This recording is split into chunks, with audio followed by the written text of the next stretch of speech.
Hey everybody, it's P here, and today Bandai on Christmas Day decided to drop on us the ban and errata list on us. They did announce beforehand that they were going to reveal it, but I mean, part of me is still kind of in shock. Now, I just happened to be up at 5 in the morning, so I just went live, I talked to chat a little bit, saw our perspectives on what we saw with the game, but here we are, quick overview of everything to come up. So let's give it a quick overview.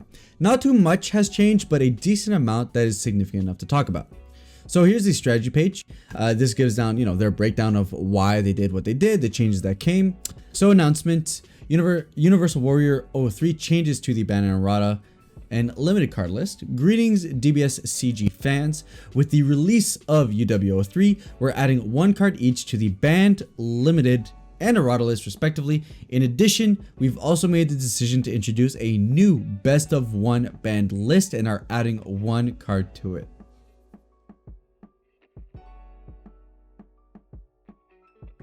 We will proceed before I give my thoughts about this one. The best of one ban list is a new ban list that only applies to games played in a single round of best of one matches, while we primarily balance cards with a best of three match structure in mind. Single round matches have grown increasingly prominent online. Absolutely true. Just about every single tournament outside of the Premier Finals have been run as best of one tournaments. The best of one ban list was introduced to ensure this format remains fun and competitive, and will continue to announce changes and additions to it alongside the banned, limited, errata lists going forward. Alright, fair. So before I give too many criticisms, we'll just go card by card and give my opinions on what every card, y'all are here for my opinion, I'm gonna give it. So let's look at what the cards say. So the first one that they banned, No Escape Son Goku. If we look at what this card does, it has deflect, one drop, which means it guarantees to come in. This card's auto is going to happen. And it says when you play this card, you get to draw a card, so it replaces itself.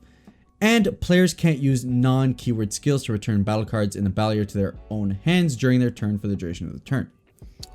Obviously, this hoses things like Janemba, where the entire archetype revolves around actually being able to cheat out bodies using activate mains and autos and all that kind of jazz.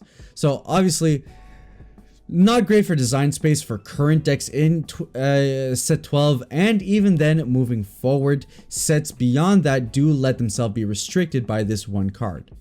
So here their reasoning being, we designed this card to address concerns over the legendary flute at the time, which even then that wasn't good enough, they just had to ban flute, and other cards that allow players to skip energy costs and reuse their battle cards. Those cards no longer pose too much of a threat because they've been banned. But No Escape Son Goku currently places a burden on future design space. As such, we made a decision to ban it. This makes sense. These were silver bullets. This is in line with a lot of silver bullets that were printed to try to deal with the the meta. But I'm someone who's always in line with the idea that let the meta fix the meta. Only when something is truly broken in tier 0 do I think the ban list really needs to step in. And I think this is one of those situations where I think the more and more we clean up these silver bullets like Tien, like General Tao, that really restricted what a deck is allowed to do, I think is better for the card game as a whole. So for me in general, the more we get rid of these card decks, especially the ones that say for the rest of the game. So even if I deal with this card, I still need to deal with this restriction for the start of the game. I think is way too restrictive on a game, because there's no skill in that. My opponent gets to play one card that effectively shuts down my deck's entire strategy. That's super feel bad. It's not very competitive. I think in general, the more and more we pull back on cards that have been printed like this, I think is better for the card game. Moving on to limited, we have Trunks Elite Descendant. This is their way of dealing with Vegeks. So limited to 1 means you can only run one of in a deck. Trunks Elite Descendant has Overwhelm 3 for 1 cost. Auto, when this card's played, you get to play a Vegito Xeno. When it costs 3 from your deck and rest 1, then shuffle it. And then primarily the one you were playing was Vegito Reluctant Reinforcements, which when played is allowing you to mill more, which means the deck has added consistency in it being able to mill more pieces than the leader itself can do. And as such, you're able to extend your plays more and more. So for the reason behind this, combining this card with Vegito Reluctant Reinforcements and Vegeks allows players to fill their drop with cards going offensively too easily. And then players are able to fill their drops, greatly limits future design space. It's one of those things we've been saying for a while. Vegeks as a leader, because of the way Vegeks works and how many cards it mills, means that any black burst leader that's trying to do something similar to the way that Vegeks is doing will always be compared to Vegeks, and unless they print something broken, will always be lesser than Vegeks. We see the same comparison with Xeno Goku all the time, a card that in general is always compared to it because, oh hey, it's a burst strategy. Well, if I'm going to run a burst strategy with a Saiyan black leader, I might as well run Vegeks. What Trunks does is it adds consistency to the deck by allowing you to mill more. So the idea here that you're lowering the consistency of the deck really aids towards not killing the deck. I think the deck is very playable without this. I don't like limits personally because to me, limits create a situation where there's a feel bad on either end. Let's say I'm the one playing this card. If I don't see the card during my game, it's a feel bad because I didn't see my one of that really helps my strategy. And then on my opponent's end, if I see the one of that allowed me to put 5 battle cards on in my battle area for free on my turn 1, it's a feel bad for my opponent because I really excelled my game plan based on a one of. One-ofs aren't fun. I don't agree with limits. I think if a card is so busted, you should kind of just ban it because limits just create feel bad situations. I would rather that if they keyed in that this was the issue card, they should just straight up ban it. But at the end of the day, I think a limit will generally serve the same purpose. It'll make the deck way less consistent, but I think the deck is very playable without it. And to me, if a banning is able to curb down a deck without completely killing it, I'm all about it. So I don't totally hate this. I'm not about limits. I dislike limits. Anyone who knows me knows I'm not fond of limits, but in general, I think this is fine. Finally, we get into the Errata, Dark Broly Overwhelming Evil. Essentially the unison, but it says when you lose a marker from the card, usually your opponent has to discard a card from their hand. Here they're just changing by a skill to a non-keyword skill. Effectively, this doesn't change the way the card works today with the strategies that work with it. It's just future-proofing the card for if ever they decide to bring a mechanic that actually interacts with markers on leaders, which means eventually there probably will be because there's no reason for them to do this if there wasn't. Then that means that odds are we'll be looking towards, you know, cards that deal with markers in the future, which we were probably going to see at some point eventually. There's no way that there's not even more unison interaction coming in the future. So this is just future proofing. It doesn't change the way the card plays today. It might in the future, but in general, this is fine. This is them just future proofing. I actually don't mind this at all. This is one of those hindsight things. And to be honest, this is totally okay. This really doesn't impact anything. The biggest thing that I have to point out today is if we scroll down here, we now have the best of one banned cards.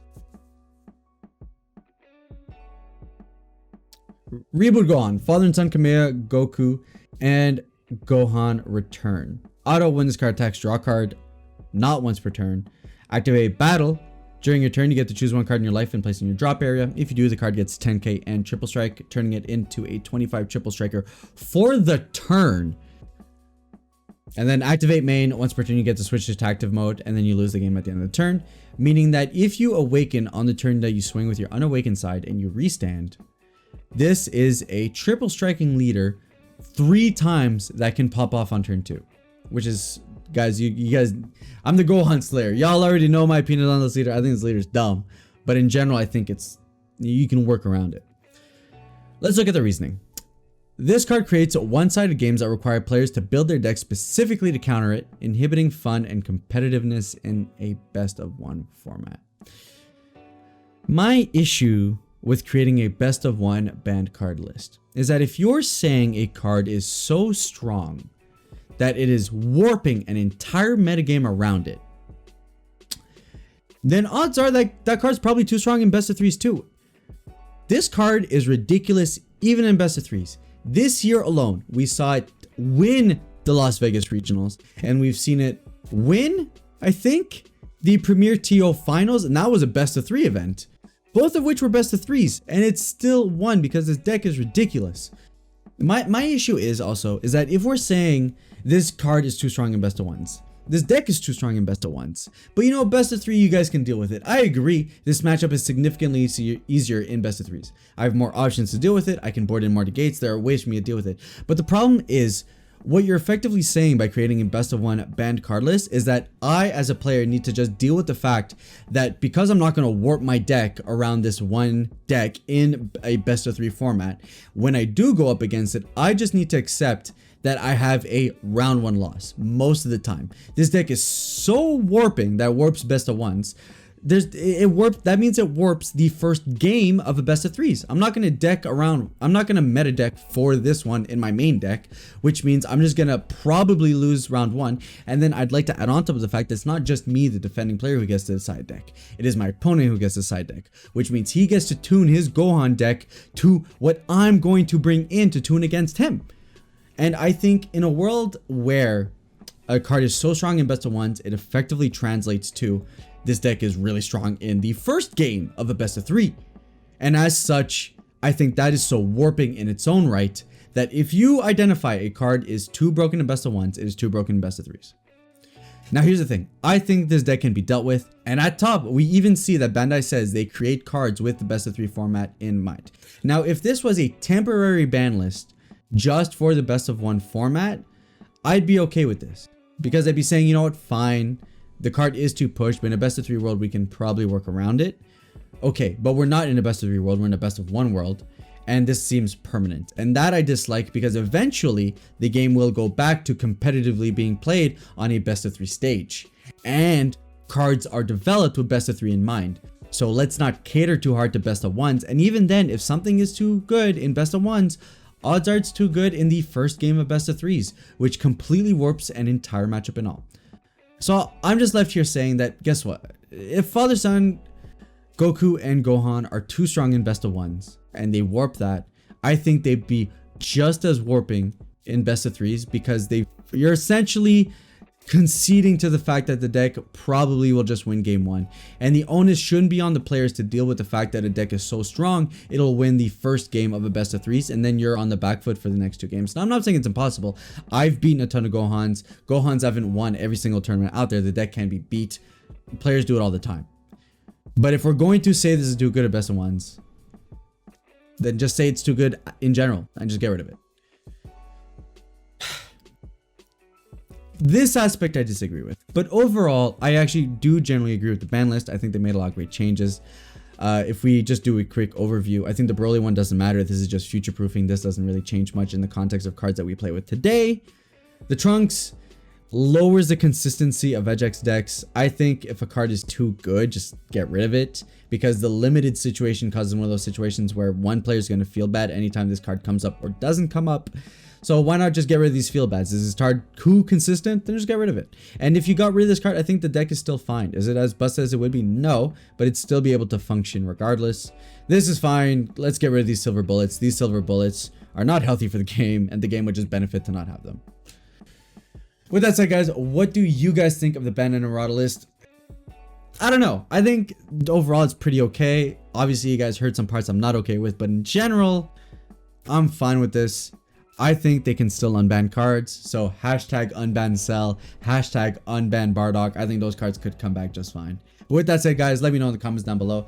If you guys liked the video, hey, give it a thumbs up. If you thought my takes were absolute trash, which I don't blame you because it is 5:30 in the morning, hey, thumbs up works too. If you want to catch more of my videos, subscription button's right there in the corner. And with that said, guys, I will catch you on the next one.